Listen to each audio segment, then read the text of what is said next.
you. Please come, sir. Thank you.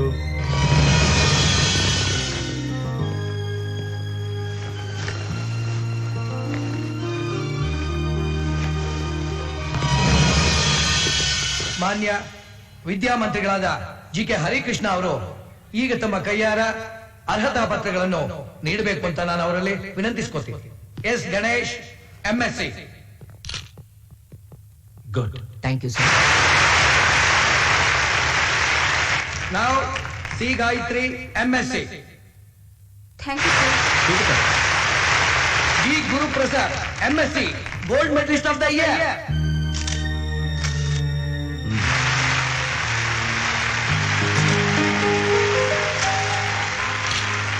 Thank you, sir. ಇಡೀ ಸ್ಟೇಟ್ಗೆ ಈ ಹುಡುಗ ಗೋಲ್ಡ್ ಮೆಡಲಿಸ್ಟ್ ಅಂದ್ರೆ ನಂಗೆ ನನ್ನ ತಮ್ಮನೇ ಮೆಡಲ್ ತಗೊಂಡಷ್ಟು ಖುಷಿ ಆಗ್ತಾ ಇದೆ. Great. My dear students, you are the future of our nation. ಹೊರಗಿನ ಪ್ರಪಂಚದಲ್ಲಿ ಎಷ್ಟೋ ಕೆಲಸಗಳು, ಸರ್ಕಾರದ ಇಲಾಖೆಗಳು ನಿಮ್ಮಂಥ ಅತ್ಯುನ್ನತ ವಿದ್ಯಾವಂತ ಮಕ್ಕಳ ಆಗಮನಕ್ಕಾಗಿ ಕಾಯ್ತಾ ಇದೆ. ಈ ದೇಶ ನಿಮ್ಮದು, ಭವಿಷ್ಯ ನಿಮ್ಮದು, ದೇಶದ ಬುನಾದಿ ನಿಮ್ಮ ಕೈಲಿದೆ. You are the pillars of India. Constitutive India needs the real constructors like you. Stop it!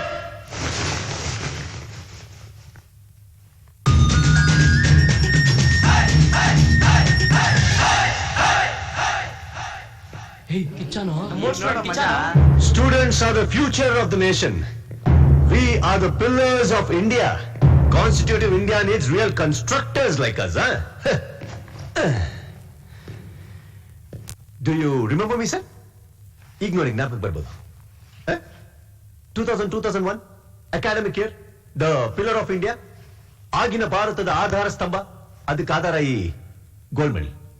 ಇದನ್ನ ನನ್ನ ಕುತ್ತಿಗೆ ಹಾಕ್ಬೇಕಾದ್ರೆ ನೀನ್ ನನ್ನ ಹೊಗಳಿದ್ದು. The same speech, the same style ಎಲ್ಲ ಅದೇನೆ. ಆದ್ರೆ ಕೇಳ್ತಾರ ಹುಡುಗರು ಹೊಸಬ್ರು, ಹೊಸ ಗೋಲ್ಡ್ ಮೆಡಲಿಸ್ಟ್.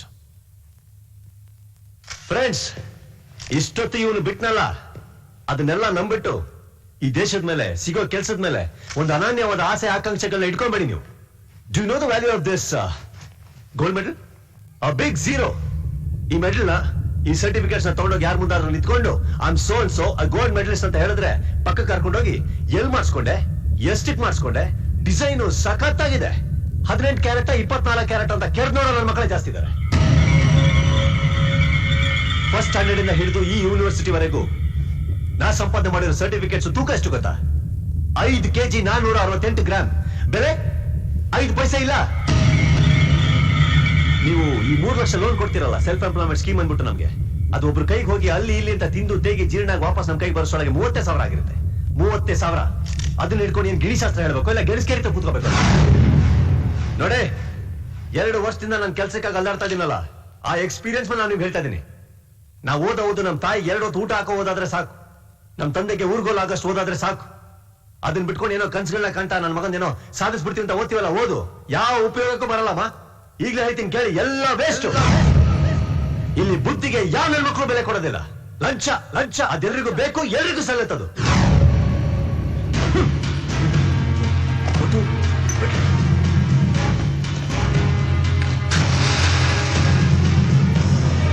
ನೀವು ಪ್ರತಿ ವರ್ಷ ಹೀಗೆ ಆಕ್ಟ್ ಮಾಡ್ತಾ ಇದ್ರೆ ನಮ್ ರಿಯಾಕ್ಷನ್ಸ್ಗಳು ಹೀಗೆ ಇರ್ತವೆ. ಓದೋರಿಗೆಲ್ಲ ಕೆಲಸ ಕೊಡ್ತೀವಿ ಅನ್ನೋ ಗ್ಯಾರಂಟಿ ಕೊಟ್ಟಿಲ್ವಲ್ಲ ಅಂತ ನೀವೇನಾದ್ರೂ ನಮಗೆ ಹೇಳಿದ್ರೆ ಒಂದ್ ಕೆಲಸ ಮಾಡಿ, ಈ ಚಿಕ್ಕ ಪುಟ್ಟ ಕೆಲಸ ಮಾಡ್ಕೊಂಡು ಈ ಜೀವನ ನಡೆಸೋದಕ್ಕೆ 10th ಸ್ಟ್ಯಾಂಡರ್ಡ್ ಅನ್ನೋ ಬೇಸಿಕ್ ನಾಲೆಜ್ ನಮಗೆ ಸಾಕು. ಈ PUC ಯೂನಿವರ್ಸಿಟಿ ಅಂತ ಕಟ್ಕೊಂಡು ಏನ್ ನೀವು ಮೆರಿತಾ ಇದ್ರಲ್ಲ ಅದನ್ನ ಕಿತ್ ಬಿಸಾಕಿ ನೀವು. Stop this nonsense and stop this universities. I say ಹಾಗೆ ಮಾಡಕ್ಕಾಗಿಲ್ಲ ಅಂದ್ರೆ ರಿಸೈನ್ ಮಾಡಕ್ಕೆ ಹೇಳಿ ಇವರಿಗೆ.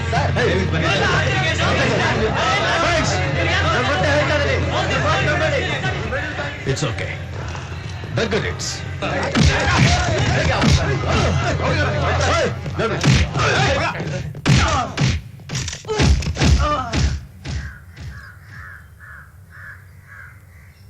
ನಾನ್ ಸ್ಕೂಲ್ಗೆ ಹೋಗೋ ಟೈಮ್ ಆಯ್ತು, ಎದ್ದೇಳು.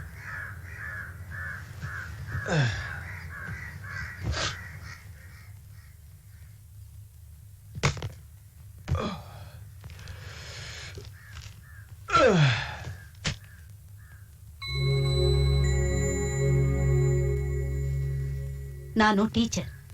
ಸ್ಕೂಲಿಗೆ ಪಾಠ ಮಾಡಕ್ ಹೋದ್ರೆ ನಿಮ್ ಮಗನೇ ಪಾಠ ಪ್ರವಚನ ಬೇಡ ಅಂತ ಇದ್ದಾನೆ.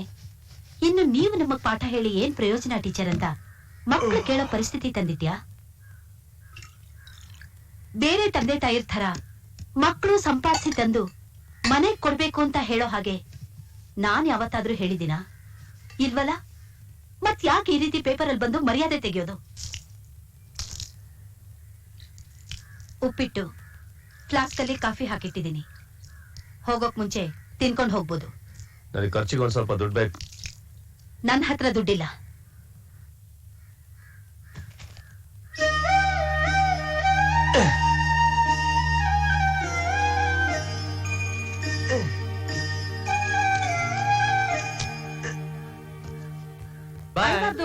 ಹೊಡಿತೀನಿ ನೋಡು. ಮರಿ ಅಕ್ಕನ್ಗೆ ಟಾಟಾ ಹೇಳು. ಜಾಣ ಅಲ್ಲ ನೀನು ಆ? ಒದೆ ಬಿದ್ದಿದ್ರೆ ಚಿಕ್ಕವಳಲ್ವಾ? ನೀನಿನ್ನ ಬಿಡೋದಿಲ್ಲ. ಹೊಡಿತೀನಿ ನೋಡು. ಯಾಕೆ ಹೊಡಿತಾ ಇದ್ದೆ ಅವ್ನಿಗೆ? ನೋಡು ಕಿಚ್ಚ, ಬೆಳಗ್ಗೆಯಿಂದ ಅವ್ರ ಅಕ್ಕನ ಜೊತೆ ಸ್ಕೂಲ್ ಹೋಗ್ಬೇಕು ಅಂತ ಒಂದೇ ಸಮ ಹಠ ಮಾಡ್ತಿದ್ದಾನೆ. ಎಷ್ಟು ಹೇಳಿದ್ರು ಕೇಳ್ತಾನೆ ಇಲ್ಲ.